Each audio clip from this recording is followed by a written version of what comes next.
These marijuana grows are either connected to Mexican cartels or high-level criminal organizations that also use human trafficking, as they've used workers to work these grows. On this grow, there's 5 Chinese nationals that were working this grow that are undocumented, don't speak any English, and are most likely were human trafficked here into the United States to work on these illegal grow ops. You know, if there's marijuana there, they got somebody watching it. I don't feel safe in my home. I don't feel safe leaving my home. These cartels, they are no joke. A man in a pickup truck found dead. They shot him right through the windshield of the truck. They have weapons, they shoot at the neighbors, they shoot at our deputies. If you're just shooting at random citizens because they're too close to your investment, that's unacceptable, and I can't have that. They have minor children from Central America working on these grows. Their whole purpose to come here was just to tend for the grow, and then it helps cover their costs for whoever brought them over. Now let's rewind and take a step back and ask ourselves, how did we get here? My name is Jorge Ventura. I'm a reporter for the Daily Caller, and for the past several months, I've been covering the border crisis in South Texas. While covering the border crisis in Texas, I met Congressman Mike Garcia, who represents District 25 in Southern California. Congressman Garcia mentioned to me that he is so focused on the border due to the Mexican cartels who are starting up illegal marijuana growing operations back in his district in communities like Palmdale and the Antelope Valley. Yeah, the magnitude of the problem is what shocks me. I was shocked to hear Palmdale, which happens to be my hometown, where I grew up my entire life, is now being taken over by Mexican drug cartels in my own backyard. But what we got right here on my property, I'm just gonna count 1, 2, 3, 4, 5, 6, 7, 8, 9, 10, and I can barely see one over here, which will bring it up to 11. And this is just from your backyard. Man, this whole thing, like I said, just being here and growing up in Palmdale and the Antelope Valley, just, you never imagine it. These drug cartels are wreaking havoc on the entire Antelope Valley, and nobody is talking about it. This is the cartels. We are very, very close to driving down the freeway and seeing bodies hanging from the overpasses. That is what's coming.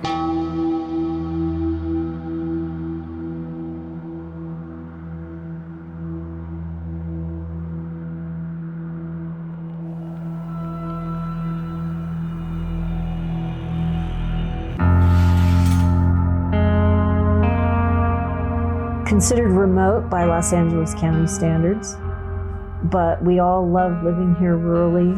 We respect privacy. When people move here, they don't like to leave.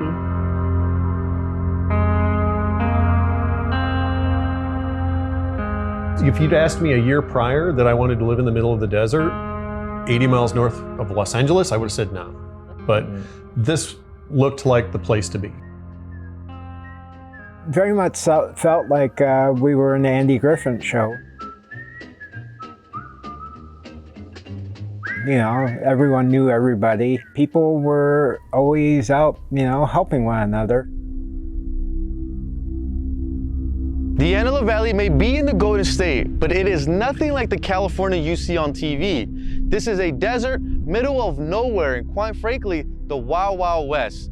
People move out here from cities like Los Angeles and Hollywood to get away from the rat race and raise their families peacefully. I bought this property in '99, moved up here, was gonna build a main house, get my wife up here, get her out of the city. One of the big advantages of the Antelope Valley was it was considered to be a safe place to raise your kids. I go 4-bine out here.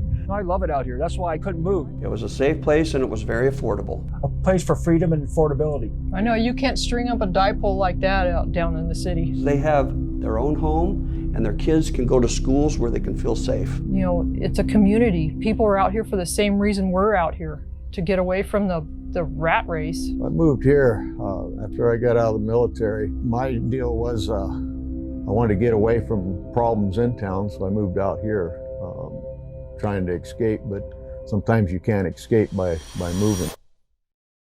So one day, phone rings, yeah. A neighbor hunting calls me up and says, do you have marijuana growing on your property? And I said, no, I don't have marijuana growing on my property. And he said, well, someone's got a marijuana grow on the south end of your property. And I said, I don't think so. Anyhow, he calls me up an hour later. He goes, oh no, it's on your property or the people south of you. And I said, wow, well, let's call the cops. Big time, we started noticing it in January. He's the one that actually pointed out to me, did you see what's going on across the street? What is that? It looks like X-Files. And like, at first I didn't care. I don't know, I don't care. About 3 years ago, we had a grow go in about 2 miles north of us. We could see it from our property. But then we started noticing another one, and then another one. Starting a year ago, the grows started growing exponentially. One here, one there. But there were people walking around who didn't seem to belong here. Then we started noticing those water totes. Within 5 miles of my house, there are probably 50 grows. Open and blatant operations here now. The people with water trucks and water containers. There's a new one that comes in every week. And I'm like, what is going on?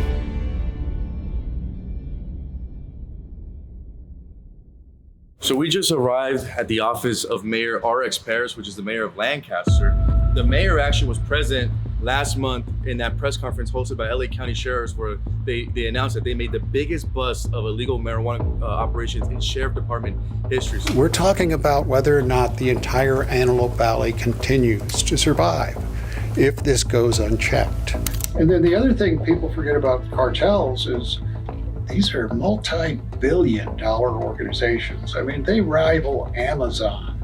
Let's be clear about the scope of these operations. And they run them like businesses. These cartels bring their drugs from across the southern border and distribute them inside the United States through various channels. But the most interesting thing about this operation is that the product of sale is now being grown on U.S. soil out in the open.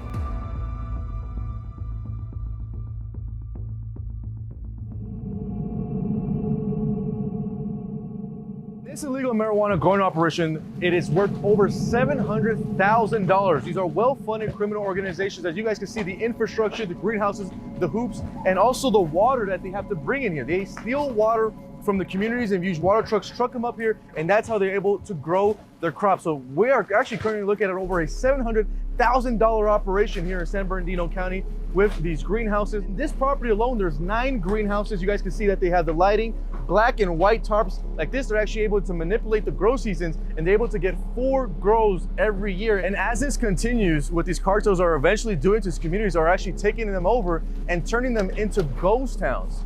We already seen 3 or 4 communities in the Antelope Valley here in San Bernardino County that have been completely taken over by these cartels and pushing families away. They have what they call grow kits. They'll go to, say, like a Costco, and they'll buy a above ground pool to store water and mix chemicals. They buy all the plywood that they build to shield it. They buy all the plastic that goes over the top, the wire that they use to wire for the lighting, and they can do it so quickly that they can pop up within a matter of days. That number grew significantly to the point we did air reconnaissance. Now, the first step in operating an illegal marijuana growing operation is by acquiring a plot of land. This is either done by squatting on a piece of land or by purchasing a home with large landmass in a rural community through a realtor, just like you or I would. From a real estate standpoint, how are these cartels and criminal organizations buying these properties, where these properties are being bought for, and who is selling them? Yeah, we're looking at that right now, real time. And what's happening in some of these organizations, and it's pretty much all of the players are going in and offering not just top dollar for the property, but another 20-30% premium on top of fair market value, and then all cash, right? So these homeowners are looking at this going, why would I not sell to them? And the homeowners may not be even aware of what's going on. But what I want to know is, do the real estate agents know what's going on? The one real estate person that I have spoken with pretty much closes her eyes to what's actually going on. And I understand trying to make money, but when you live down below and you have a real estate company and you sell a couple of acres up here and pocket the money. They don't want to know what the people are going to do with the house, or even suspect what the people are going to do with the house. But those couple of acres get contaminated and ruin a community through illegal cannabis grows. It's just not right. It's 2.5 acres, a 2-bedroom and dilapidated property. Is the one that sold this home. She's also the one that contacted me about buying my home. She sold that one for $330. It's disturbing because some real estate people, they will sell a house for a lot more money, but they won't ask any questions because they're making income off of it. The same gentleman, the same Armenian man has bought in all three properties. The Armenians coming out of Glendale, a crime element, are up here buying homes and doing indoor grows. Okay. So the house next to us, yes, who sold it to, was an Armenian gentleman, and now it's an inside grow. Yes. We could see it from your backyard. Right. That same gentleman bought two more here. Both houses. And if I'm correct, I think it's honey oil maybe, that they extract the oil out of the marijuana, which is another thing that they do indoors. Called me, wanted to know if I'd sell my house. And we discussed the Armenian thing. She said, oh, it's the same person out of Glendale. I said, no way. And all these surrounding homes have been sold to either Armenians or Mexican drug cartels. And now John is literally the only one in his neighborhood standing up here and fighting and not willing to sell.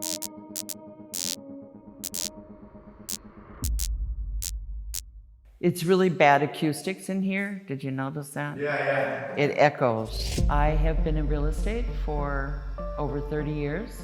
About a year ago, we started noticing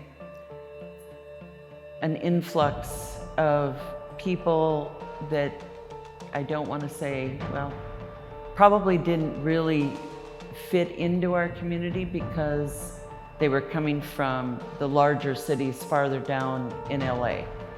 They weren't families coming, they were a certain group of people, and they have very specific requirements that they're looking for. The person that's coming out to look at the house really has no interest in the house. How big is it? Where's the water at? Larger outdoor buildings, 200 to 400 amp electrical service. Does it have solar? What are the utility hookups and things like that? It's not the normal questions that you or I would ask if we were looking to move into a residential area. A little more remote, probably, a little farther out on the dirt roads. And what we learned was they were really looking for something that they could hide. I'm gonna call it that.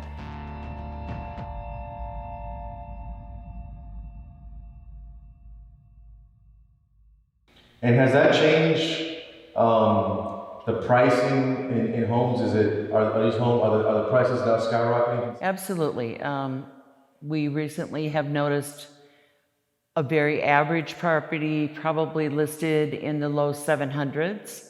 Every day I've been looking at this house right across the street from me, and it's just infuriating me. It will sell with multiple offers on it, and usually the top offer is $75,000 to $100,000 over the asking price. There was 11 offers on the house, and the highest one was the one that went. And again, the cash that's available out there, these people can pay cash for homes, and think about it from a buyer's perspective. They are coming with pre-approved loans, able to close escrow very quickly. And some of you have a buyer that's willing to pay cash for your home, and this is an overnight short escrow.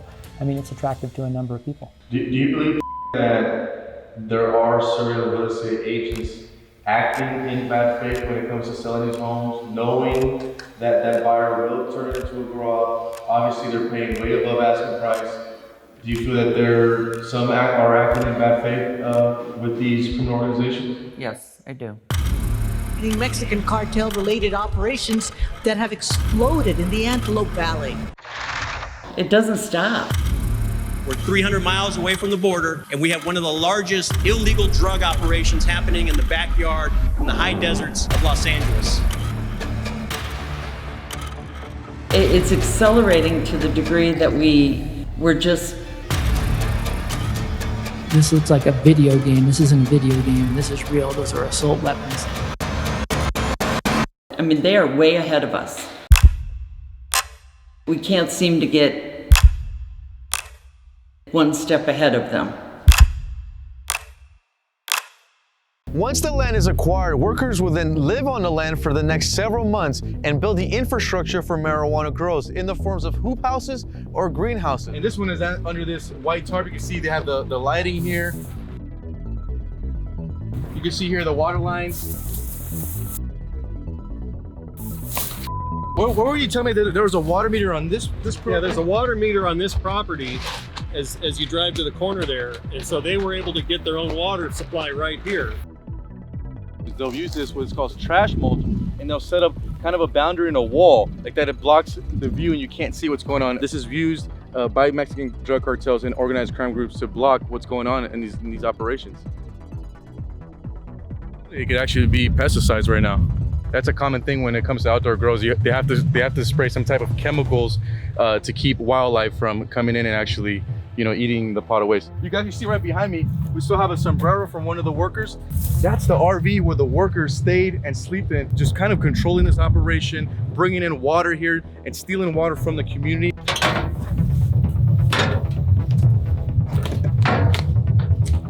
These are horrible living conditions. You guys can see this is all trash, lots of bugs. There's a gun right here on the bed. What? There's a gun right here.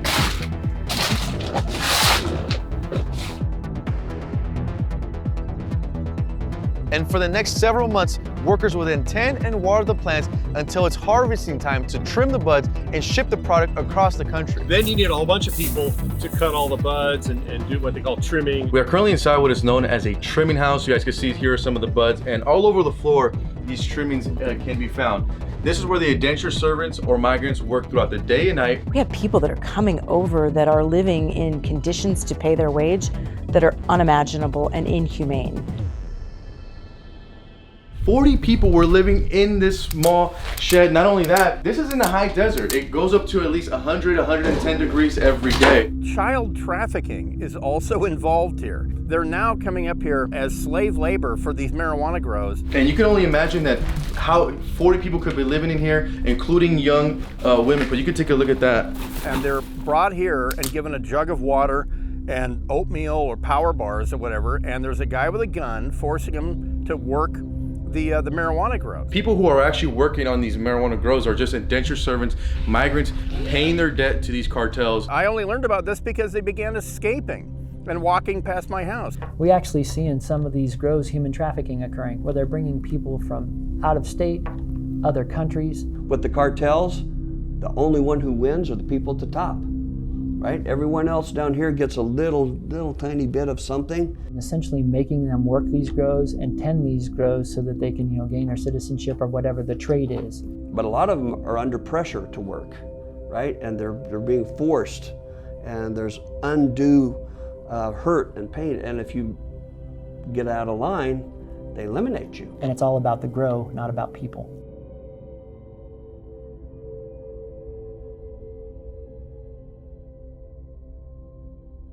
We want to turn to the historic night here in California. What affects you the most? Yeah, voters legalize a recreational use of marijuana. Here's a look at the This is a historic night for the country and, of course, for all Californians. We've had essentially marijuana it largely legalized. decriminalizes existing state-level marijuana penalties. So Prop 64 made, it decriminalized it, which had, I think, a hopeful intent not to impact certain demographic groups that would utilize cannabis and have a negative impact on them. The war on drugs in California has been a war on poor people, a war on people of color, and it is time for change. However, decriminalizing it took it from a felony to a misdemeanor. So it's only a $500 fine to grow illegally now. And when you look at all of our surrounding states that have cannabis recreationally available to them, it's still a felony to grow and to cultivate illegally. So that is really what has created this problem. Their yield on some of the smaller grows is close to $1 million. And when you think about the consequences for anyone, a misdemeanor consequence, so we're talking about a citation, maybe a $500 fine at the end of the prosecution, but you have a chance to make $1 million, the risk versus reward isn't there like it was before when it was a felony. When you look at all of our surrounding states that have cannabis recreationally available to them, it's still a felony to grow and to cultivate illegally. And what I still don't understand too, Mr. Lackey, is out of all the West Coast states that legalize cannabis, in Oregon, in Colorado, Washington State, illegal cultivation is still a felony. Every state that surrounds us, it's a felony. That's why they're all coming here. California is the only state where illegal cultivation got knocked down from a felony to a misdemeanor. We are the only state where illegal cultivation is a misdemeanor. Why do you think they're here? Of course. Where would you go where you can go without any kind of consequence, even when you're found out? Even when they're found out, there's no prosecution. So why wouldn't you go there, right? You think the desert is a garden spot? No, it's not. But the reason why they come here is because there's no enforcement. And another aspect into this right now is the Los Angeles County District Attorney is George Gascon. Yeah. He's more progressive. LA County Sheriff Alex Villanueva has been very critical of him. There's also still a recall Gascon movement right now in Los Angeles. For us to have to walk these streets again with them on the street, knowing that they're gonna do it again, it's not fair. Please, just get this man out of here. Do you think that he will prosecute these suspects that are connected to these marijuana illegal We'll grow see. ops? If his track record is any indication, then he won't, most likely. Calling him very progressive, I think, is a nice way of saying this guy is working for the criminals more than he's working for the law. Look at, there's cops right here, so if he wants to follow us, let him follow us. Okay, so basically right now we just found an active illegal marijuana grow up. You know, we can't get up too close because there is workers still at this location. And the worker actually came out and saw us, and he actually just jumped in his car and started following us. I just went by the grow area, and when I went by my 4x4, I'm with a journalist right now, and he didn't like it that I went by his place. So we're going out hiking, and we were going to go up into the hills. Exploring, different parts of the neighborhood and abandoned buildings and that. We're walking by this house it's abandoned house. We walked through there 3 or 4 times before, and all of a sudden we noticed there must have been 40 people coming out of it. 40 Hispanics came out of here, and 2 of them were women. And right across the street is a new grow. So we're a little bit more nervous. So we take off, we turn the corner. As they were heading home, a man in a truck, 4 men actually, in one truck, started to follow them. And we're being followed by a truck. Approached them and questioned, why are you out here? What are you doing out here? Don't come back. He showed us a picture of a red truck with 3 bullet holes in it, with the guy still sitting in it, dead. And he told us, this is what happens to you when you come out here. And even today, when you took us out to view some of these illegal grow ops, the same man that stopped you and your wife that day actually stopped us. Well, as I pulled up to him, I warned you guys, hey, hide everything. Son, why are you leaving? Where you house? The husband ended up taking us out, and we ended up getting stopped by the same man that gave him the threat. So he stopped us. There was another individual in his truck with a gun, he had it right there on the dash. But I was scared to death. I still fear retaliation, because I'm sure he's going to wonder what I'm up to. The other issue is the water, because without water, there's no life. There he is hooking up to the hydrant. We live in a drought state. This is a very deep aquifer. And this is clearly not a legal water truck. This is not somebody who has any business doing this. I get out here and there's a truck idling. The guy had backed up to the mandatory fire hose coupler. This activity is sucking our aquifers dry. And the guy that came out here had unscrewed this, and he just yanked it off and threw this down. He watched me photographing him, filming him taking water out of a well, and he didn't appreciate that, so he actually backed up his truck and confronted us about it. It's a big concern that the water may not be there for us when we get older. This is him filling up. He's at this tank. We went to the water board meeting and we discovered that surplus water sales, which is the people that come in here and truck it out, was up 347%. And resident water sales was up 52%. $80 bill could become very quickly a $210 bill. We did ask at the water district why they're selling to these people, and they basically said, well, we're not the police. And one resident showed us that in less than a year, their premium water sales have jumped over 300%. And the huge issue that they see, the residents, is that the water board doesn't want to stop these premium sales because they're making money, but the residents are losing out. What's your thoughts on that? Well, so there's a couple of the smaller water districts that are doing that. One at least has stopped. And I'll tell you, so one of the water districts, they have been selling to water truck haulers for years. Our district is only allocated so much water per year. Anything over that amount, we have to pay a premium. Just stealing water out of the hydrant in the middle of the night, damaging the hydrant, jamming the water system, and getting the water for free. That cost is on the residents. It's sort of mind-blowing that we can't grow crops here to feed ourselves. You know, we have dead peach orchards because people can't grow peaches. Yet we watch these cannabis operations pop up. We can't grow nuts. We can't grow food. Each cannabis plant uses 3 to 6 gallons of water a day. Some of these grows have thousands of plants times over 500, 800 grows. It makes no sense. A joke, and it's not even a joke, but like, what are we going to do? Sit around and smoke dope? Despite efforts by the Department of Public Works to harden the Waterworks District infrastructure against theft and illegal tapping, the threats to the water system remain significant.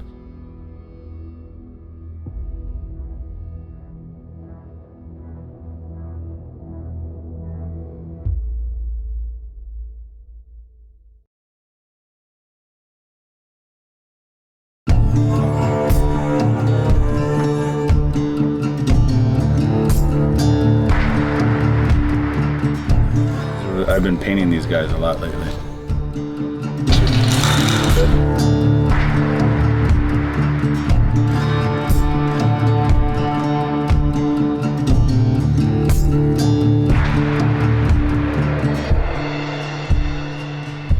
got started just a little bit late, you know.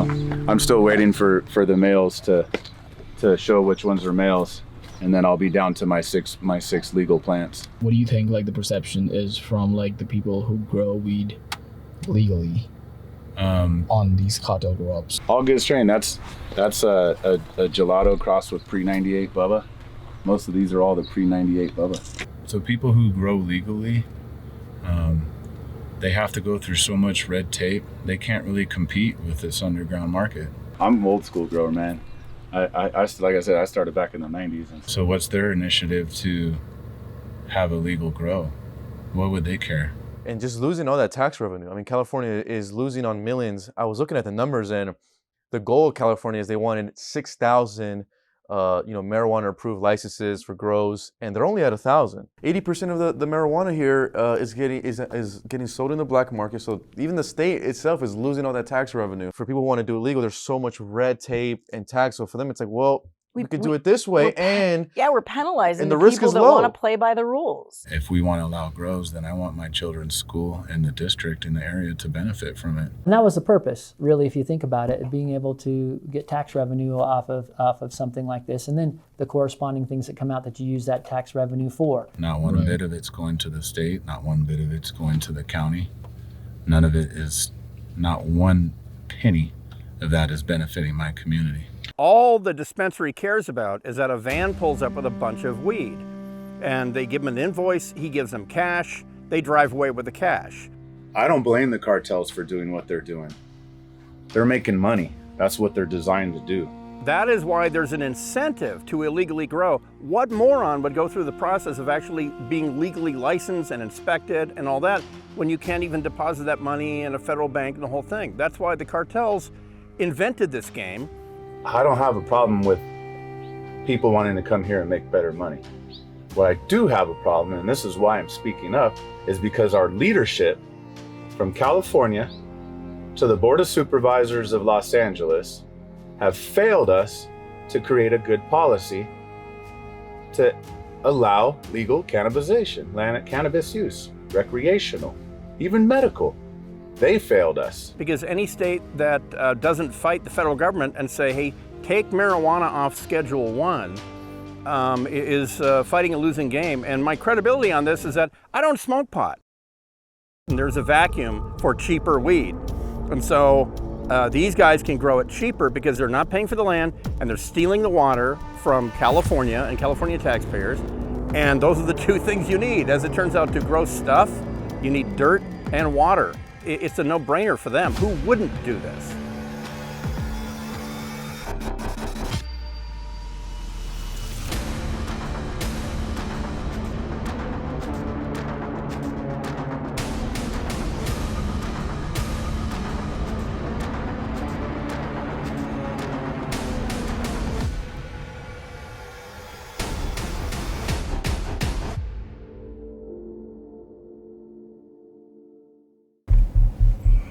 confirm, sir. It's Levi.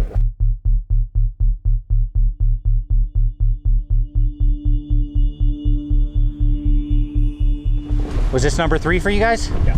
As my little one would say, kapow! Go get it, guys. This is what is known as Operation Hammer Strike by San Bernardino County, where they have these marijuana teams working actively to take down these illegal grows that are really plaguing the communities both in San Bernardino County and also LA County. Someone brought them here.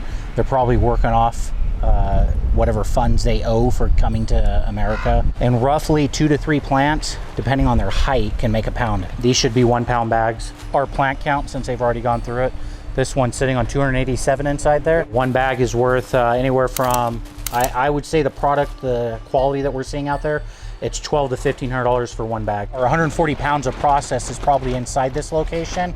So you're talking a minimum of 140,000 for this one. And if this bag goes to the East Coast, it's selling like at times 3. Oh, right. Yeah, 3 to 4 times. That other one was closer to 160. So between 2, you have $300,000 in product at the location, just at the first 2. Pretty common. Majority of our grows we see are Mexican national and Chinese national. Their whole purpose to come here was just to tend for the grow, and then it helps cover their costs for whoever brought them over. Okay, so those are 5 Chinese nationals. I would say 90-95% of the time, the people that are here tending to them are undocumented. If it's ran from a drug trafficking organization. The most common in our area are the Mexican national, Chinese nationals. We are starting to see Armenian come in the area, but very small right now. Yeah, they'll work off their debt. They could be here a year, they could be here 6 months, depends how much they owe. Now, Lieutenant, what type of living conditions are you usually seeing when you guys make these bust and raids? This is very common.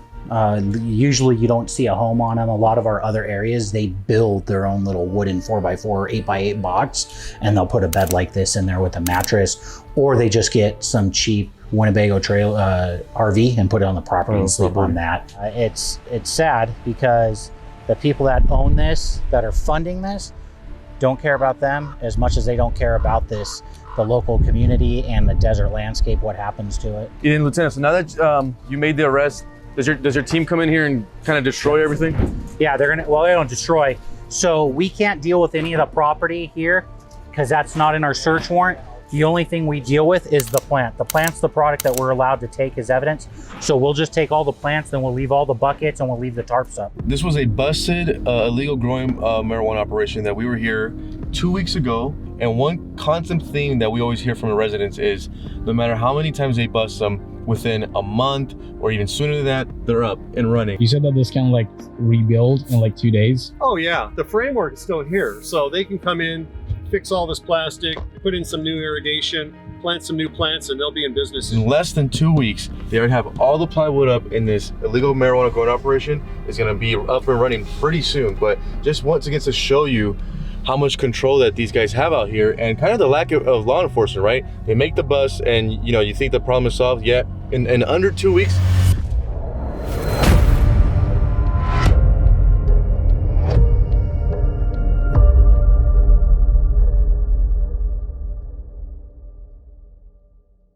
when you're down there on the ground and you're speaking to law enforcement, you're meeting with LA County Sheriff Alex Villanova, what do they need in terms of resources to continue to combat this issue? Is the defunding situation kind of just hurting that mission right now? Yeah, these are the types of task force that get defunded first. When you start making budget cuts at the top line to local law enforcement agencies like the sheriffs. When we reached out to law enforcement and asked them what can be done about this, the fact that they're telling us they're defunded. The first thing they get rid of are things like the marijuana eradication teams or gang task forces. There's nothing in the budget.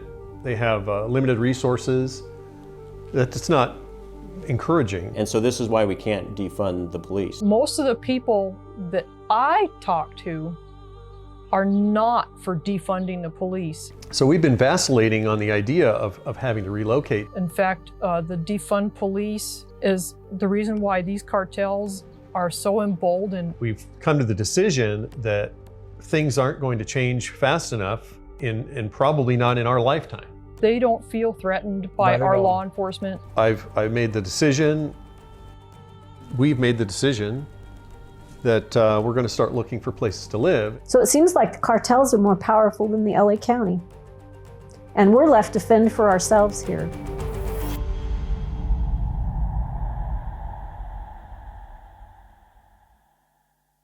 And John, when I say the name George Gascon, what comes to mind? If you had a message for him, what would it be? Well, I really can't say on camera. He needs to take action. He needs to not take this lightly. This is a serious thing. On the state level, California's passage of Prop 64 has attracted growers from surrounding states like Washington State and Oregon. And on the bigger scale, have attracted cartels and illegal immigrants who are able to infiltrate the country through our broken border, something that I have witnessed firsthand. I will be going back to Texas to cover the border crisis. But as I leave California on top of homelessness and a governor recall, Californians are now stuck with drug cartels in their backyard.